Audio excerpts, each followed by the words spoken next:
দুজনের জুটিই সুন্দর। অপুর সাথে বেশি ভালো লাগে জুটিটা। হ্যাঁ, আমি ওনার সিনেমা দেখার জন্য অনেক এক্সাইটেড। অনেক দিন ধরে আসার ইচ্ছা, আজকে আসলাম। অনেক ভালো লাগছে, অনেক।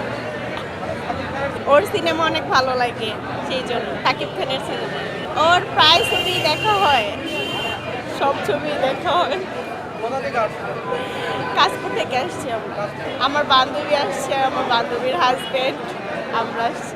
বিশেষত্ব বলতে ওনার কথা বলা, ওনার সব কিছুই ভালো লাগে। অনেক সিনেমা দেখা হয়েছে। হ্যাঁ, ভালো লাগে। ওনাদের জুটি তো মাশাআল্লাহ অনেক সুন্দর, কিন্তু এখন তো আর দেখা হয় না ওরকম ওনাদের জুটিটা। দুজনের জুটিই সুন্দর, কিন্তু অপুর সাথে বেশি ভালো লাগে জুটিটা।